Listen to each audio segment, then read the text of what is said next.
Hello दोस्तों। बहुत लोग मुझे बोले कि यार तुम्हारा जो फेलियर्स उसे मत शेयर करो यार, मत ना स्टार्टअप तुम फेलियर करके तुम एक दूसरा कुछ बिल्ड कर रहे हो। राइट।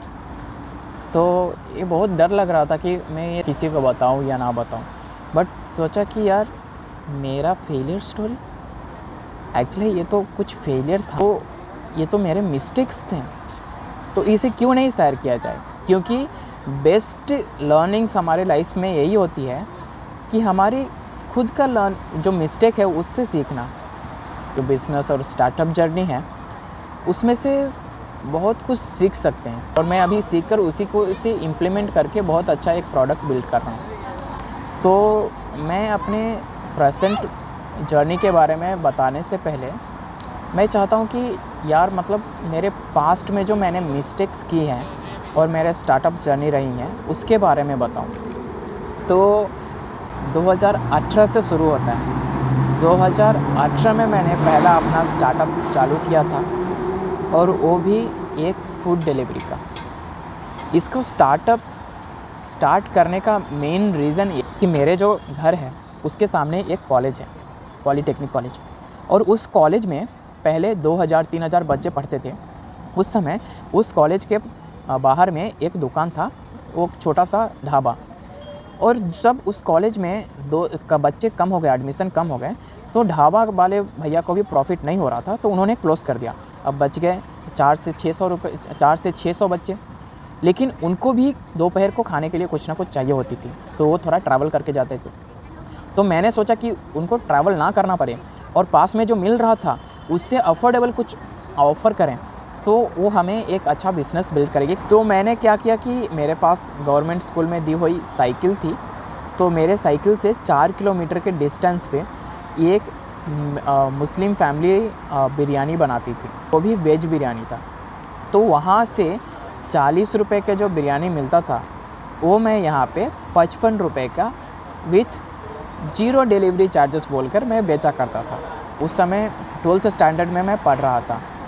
जैसे ही स्कूल ख़त्म हो गया तो कॉलेज चालू हुआ, और यहाँ से मुझे एक बात अंडरस्टैंडिंग हुई कि नहीं यार, अभी कॉलेज में मेरे घर के सामने ही कॉलेज था वो भी, तो उस कॉलेज में मतलब जाने के लिए टाइम नहीं मिलता था कि हाँ जाऊँ। और दूसरी बात, ये इतना एक मार्जिन नहीं कमा कर दे रहा था कि मैं डिलीवरी बॉय को हायर कर सकूँ, तो उसको डिलीवरी करना शुरू कर दिया।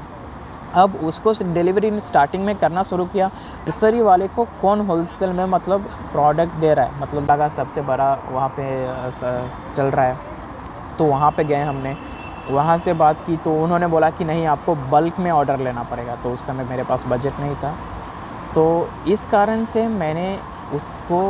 मैं सोचा कि अभी ये डिलीवरी का मैं कुछ कर नहीं सकता, यहाँ पे टाइम वेस्ट हो रहा है मेरा। ऐसा सोचकर मैंने इसको क्लोज़ कर दिया। मैंने पहले एक छोटा सा प्रॉब्लम सॉल्व करने की कोशिश की, उसके बाद मैं सोचा कि कुछ बड़ा प्रॉब्लम मुझे लगा। दूसरा हमने इसके बाद स्टार्ट किया था डिजिटल मार्केटिंग एजेंसी। मैं सोचा कि अब तो कॉलेज में आ चुके हैं, CS ले चुका हूँ आर्ट्स में, अब हमें कुछ इंटरेस्टिंग करना चाहिए जो हमारे पढ़ाई के साथ हो। तो मैं सोचा कि पढ़ाई के साथ अभी डिजिटल मार्केटिंग करते हैं। मैं और अच्छा डेवलप नहीं कर पाया। कॉलेज में एक्चुअली मेरे पास बहुत टाइम था, तो उस समय मैं ये सारा स्किल्स सीख सकता था, जो कि मैं फ्रीलांस करना शुरू कर दिया। डिजिटल मार्केटिंग के नाम पे मैं फ्रीलांसिंग कर रहा था, तो ये एक मिस्टेक था। दूसरे बाद मैं टीम बिल्ड करना शुरू कर दिया, इससे भी बड़ा कुछ करेंगे ऐसा सोच लिया। एक दिन महेश्वरी सर जी का वीडियो देख रहा था, और महेश्वरी सर जी ने बता रहे थे कि एक सरप्राइज़ बच्चे को स्टार्टअप के बारे में। इस समय हमने पहला बार मैंने अपने सिटी विलेज को छोड़ के सिटी पीपल को टारगेट करना स्टार्ट किया, और स्टार्टिंग फेस में अच्छा गया। महेश्वरी जी का वीडियो से जो उन्होंने आइडिया दिया था उसके साथ हमने कुछ और रिलीजियस थिंग्स हमने ऑफ़र किए। हमारा एक टाई अप था शॉप्स के साथ, क्लॉथ, टॉयज़, केक शॉप्स, तो वहाँ से हमारा रेवेन्यू जनरेट होता था, और भी बहुत सारा सोर्सेस था, लेकिन वो सोर्सेस तक हमारा रेवेन्यू पहुँच सके उसके अंदर हमने फाइनेंशियल लॉसेस के कारण और इसको बंद करना पड़ा। इसके बाद मैंने स्टार्ट किया कि कॉलेज में ही था उस समय। मैं सोचा कि ऐसे सिंगल पर्सन मैं क्या कर सकता हूँ। तो उस समय ना बायजूस बहुत फेमस था, तो मैं सोचा कि बायजूस का केस स्टडी किया। और बायजूस बहुत मतलब मुझे बहुत ही घटिया लगा कि यार तुम्हारे पास प्रोडक्ट्स तो इतने अच्छे हैं, लेकिन इनका मार्केटिंग्स, उनका कस्टमर एक्विजिशन करने का वो जो एक तरीका था वो बहुत ही बेकार था। तो मैं सोचा कि यहाँ पे मैं कुछ कर सकता हूँ। हमने प्रोडक्ट्स बिल्ड करना शुरू किया। स्टार्टिंग में मैं खुद पढ़ाता था और उसके साथ कोलैबोरेट किया, और यहाँ पे मैंने एक फुल टाइम पहला बार एक फुल टाइम एम्प्लॉय को मैंने हायर किया था। तो कॉलेज ख़त्म होता था, मैं खुद काम पे जाता था, साथ ये सब मैनेज कर रहा था। 3-4 महीना में ही सही गाइडेंस मिल गए। एक्टर सूर्या आपको मालूम होगा, तो उनके फाउंडेशन से बहुत ही कनेक्टेड पीपल थे। तो उन्होंने मुझे बताया कि इस इंडस्ट्री में प्रॉब्लम्स क्या क्या है, कैसे हम लोग सॉल्व कर सकते हैं और कितना फंडिंग्स चाहिए।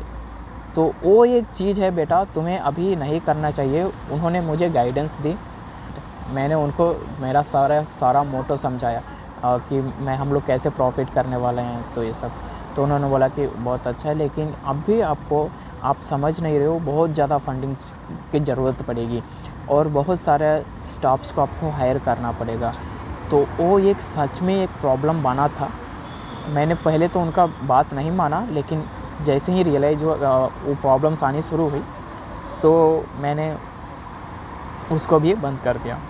अब आते हैं, कॉलेज ख़त्म होता है मेरा, और कॉलेज ख़त्म होने के बाद मैं सोचता हूँ कि गांव में काम करने से अच्छा अभी यहाँ पे ज़्यादा अपॉर्चुनिटीज़ नहीं है। फैमिली हमारे ऐसी थी कि बोलते थे, इनफैक्ट अभी थोड़ा उनको समझाया तो अभी समझ चुके हैं, बट उस समय वो बिज़नेस के लिए बिल्कुल अलाउ नहीं किए थे। मैं छुप के ये सब कामें करता था। हाँ, वो जॉब के लिए अलाउ कर देते थे। तो मैंने बोला कि मैं जॉब करने जा रहा हूँ। पहला बार निकला चेन्नई, और वहाँ पे 2-3 जॉब करने के बाद निकल गया।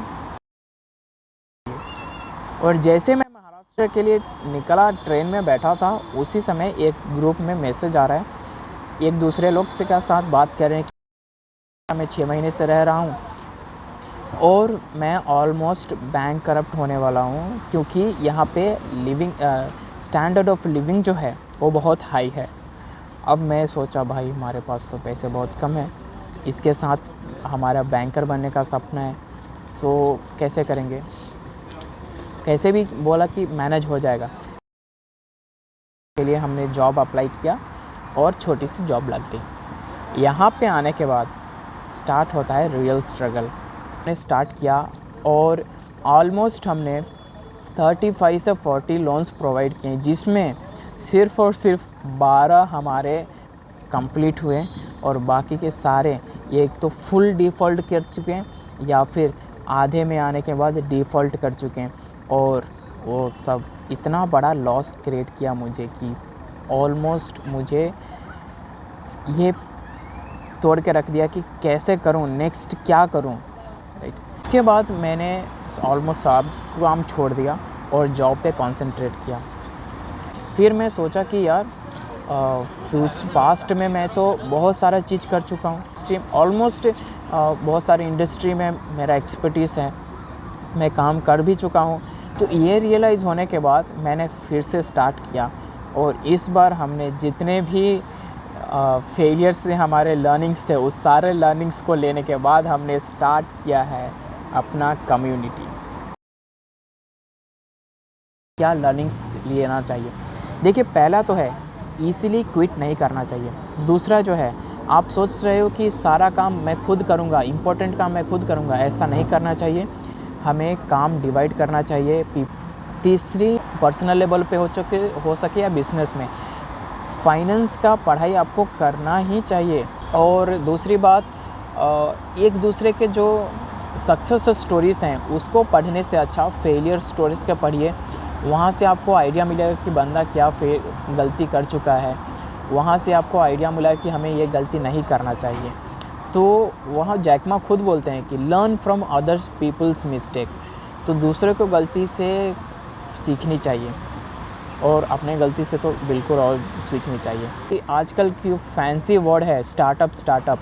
अगर आप एक रियल प्रॉब्लम सॉल्व कर रहे हैं और आप वो रियल प्रॉब्लम को आप खुद एक पेन समझ रहे हो, आप खुद पे एक पेन समझ के उसको सॉल्व कर रहे हो, तो ही आप आइए। नहीं तो आपको मतलब खुद कुछ टाइम के बाद आपको लगेगा कि क्या कर रहे हैं, क्विट कर देते हैं, अच्छा नहीं लगता।